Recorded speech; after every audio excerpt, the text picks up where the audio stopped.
Hi family, welcome back to my channel. If you are new here, welcome. I'm OYOKO, or you could call me V.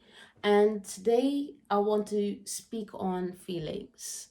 I was watching a lecture by Eckhart Tolle, and he was speaking on if we could trust our feelings and our intuition. And he made some very interesting remarks. So I would like to make a video on feelings and just share my thoughts. He pointed out that people look at their reality through the veil of conditioning, which I do agree with. That people, when they are in a conflict with someone or when they are engaging with another individual, they tend to add unnecessary baggage, which is an ego device. The ego needs that to strengthen itself and its deficient sense of identity. And when he said that, I was like, okay, interesting, because we have these feelings, we are feeling. Does that mean that we are always in an ego state when we are having these feelings? Are we able to feel because of our ego or process these feelings because of our ego? That was one question that came to mind when I was listening to him. He used a couple examples, and one of these examples was to use indifference. When you are in a conflict with someone and you're having this conversation, you're adding unnecessary baggage, which is an ego device. It will fuel your ego. Disengagement will be the best thing to do. Non-reactivity will be the best way for conventional responses. So if someone is very angry with you and they are trying to provoke you, that's the same energy that they would expect from you. But if you meet them with indifference, with non-reactivity, it will completely dismantle the entire thing. So meeting someone with non-reactivity to conventional responses will completely dismantle everything, which means that you will dismantle the ego. So thinking about that, I was like, okay, so it is linked to feelings then. I'm still figuring this out, but I just wanted to make this video. Do we only feel, or are we able to process these feelings because we are in the ego state? So if you will be selfless, if you will be completely selfless, then none of this would matter, right? Right. So when the ego takes over the mind, misinterpretation will happen. So it will occur. Misinterpretation can be fueled by anything, your own triggers, whatever happened in your childhood. So childhood trauma, your upbringing, or the values that you were brought up with, your cultural background, your parents' parenting style, anything, literally anything. So I came to the conclusion again. I mean, I knew this already, or I've always believed in this sentiment, which is none of this is real. None of this is real. Our perceived reality is flawed. We rely on our senses, and the sensory information in itself is flawed. And what I mean by that is whatever we see, think, feel, smell, all is based on previous interactions. So based on that, we create the reality that we have here now. So nothing is objective. There is no like solid truth. There is no, reality. There is just our perceived reality. I'll put the lecture in the description below so you can go and check it out. The difference is that there is this glaring point in your mind that is absurd, that is a constant reminder to you that you are only seeing the world through your individual perceptions, because that's all we're ever able to do. And when there's a constant reminder that all I'm doing is perceiving the world my way, not the real way, just my way, then I can have empathy for others. I still don't have access to reality because none of us ever do. There is a gap between perception and reality. So I use the emotional intelligence network as a resource. So the difference between an emotion and a feeling is an emotion is an immediate physiological response to perceived stimulus. Chemicals released throughout our body that last about 6 seconds. And the reason why we have emotions is to continuously regulate every living cell to adapt to emerging threats and opportunities. They provide raw data about the world around us, and that is essential to our functioning. So basically, for our survival, we need emotions. We need emotions. Okay, cool. What is a feeling? A feeling is the physical and mental sensation that arise as we internalize emotions. Feelings are cognitively saturated emotion chemicals. And why do we have feelings? Feelings are how we begin to make meaning of emotion. They cause us to pay attention and react to the perceived threats or opportunities. We're acting on emotional data. Emotional data. This is the first time I'm hearing emotional data. Okay. So I also read an article on Medium, and I'll put that in the description as well. But the writer of this article mentioned that feeling our feelings, going through our entire feeling, will lead us to integrity and will lead us to wisdom. So, according to him, we should feel through our feelings. We should ride through the entire thing, allowing ourselves to acknowledge and reevaluate what is important to us and what isn't important to us any longer. He made some really good points there as well. So he mentioned that people tend to be deaf to these messages that are hidden in our feelings.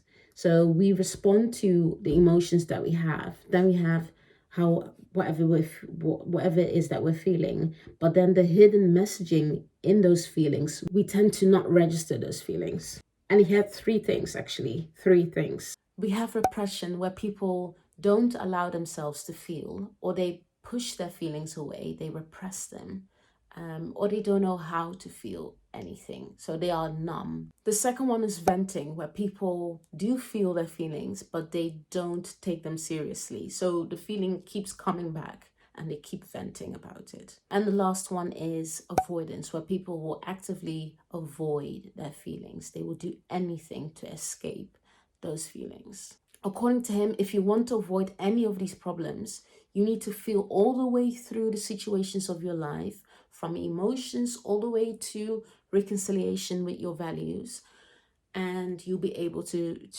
live a highly emotional, intelligent life. Okay, so I'm editing the video and I realized that I did not answer my own question. If we can rely on our feelings, if we can trust our feelings. And my answer is no. I don't think we can fully rely at all times on our feelings. Let's say that I'm in a position of power and I'm at work and someone has angered me. Because of this rage, I start to feel betrayal. I feel betrayed by this person because this person has done something that goes against my values. So based on however I'm feeling, in this case, because I feel betrayed by this person, because of this reasoning, it has clouded my judgment, my ability to stay objective and read objectively and read the situation from an objective point of view. And because of this, me being in my ego, basically me operating from my egoic self, now I'm going to deny them access. Obviously, all of this is hypothetically speaking. None of this has happened ever. But I'm going to deny them access to information, knowing very well that this could jeopardize their position or it could jeopardize the team's performance. I cannot really rely on my feelings in this scenario because I am perceiving, or I am reading the room in a way that is, I'm reading the room or the incident in a way that would reinforce this feeling or even justify whatever I am feeling. So a kind of like a self-fulfilling prophecy. Because, yeah, but do you see the flaw in this? Do you see the flaw? Or is it just me? Is it just me?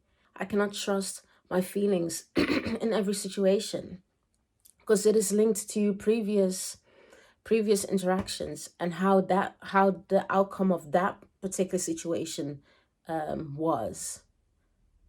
Yeah, it's linked to previous interactions, previous events that are very similar to the one I am experiencing in the here and now. So I'll be moving differently. I'll be navigating differently. So I cannot really rely on I cannot really rely on my feelings in a way. Yeah. It's a different example actually. Let's say if you want to do something out of your comfort zone. I'm not sure if other people have experienced this before, but I have. If I want to do something out of my comfort zone, my mind will start racing and giving me a plethora of reasons why I should not do it. Because your body, your brain wants to be comfortable, wants to know everything, wants to have certainty. So the minute you step out of your comfort zone, it's completely different territory, it's uncertain, and therefore it might not be able to guarantee your survival. Again, your survival. So there's this like very almost like a strong force, like, no, don't do it, don't do it. Don't do it because you might end up in danger. And you might end up in danger, and I might not be able to save you, as in your brain doing all of that here. So yeah, that made me think of that as well. Every time I wanted to step out of my comfort zone, all these thoughts fueling my fear, like, oh, you might not be able to do it, da da da. It might be dangerous, don't do it. What if this happens? What if that happens? Da da da. I want to end with this one thought. I do think that our bodies trick us into feeling certain feelings. So let's say you are home alone and you hear noises, okay, I'm not even going to go into that. You think that you're hearing noises and you start to feel scared, or your body responds to it first. Your heart starts beating, you're breathing faster now. All of a sudden, you feel scared. So our bodies are tricking us now into feeling certain feelings. Yeah, maybe we're just tricking ourselves. I'm not saying that our feelings are, invalid. I'm not saying that. I'm not saying that the function of certain bodily reactions are redundant. I'm not saying that. I'm not saying that in the case of me being fearful in a house, it's me almost going paranoid in a house where I know for certain that I am alone, but I do hear voices and footsteps and all that stuff is making me fearful. I'm not saying that the function of being fearful is redundant or is unnecessary, because obviously all of that is trying to warn me that something might happen that could endanger me. So I understand that, but it's flawed. I don't know. I think we're complicated beings. That's the conclusion. I made a whole video about this, but yeah, I think we're complicated beings. And I do think that we cannot rely on our feelings at all times, but obviously we decide when we do want to rely on them.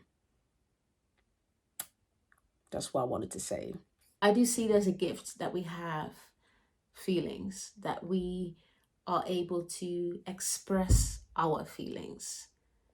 I think it's a skill and that we should be able to master it, but it is a gift that we have. Just because other people are being miserable doesn't mean you always have to be miserable with them. You can still be happy. If you feel happy, if you want to be happy, then that's your choice. That's your birthright. You still can be happy and joyous. You can be empathetic. I'm not saying be, cruel. I'm not saying be gleeful in front of these people. That's not what I'm saying, But you are allowed to feel happy. You are allowed to feel sad. You are allowed to feel all your emotions, all of your feelings, all of that. So embrace it. It's part of this experience, apparently. I just think it's important to focus on your emotions and feelings and how to do that in a healthy way. I'm gonna end it here. I hope you enjoyed the video. I hope you got something out of it, and let me know what you think. I hope you are well. I hope you go well. I hope you stay well, and I will see you in the next video. Deuces.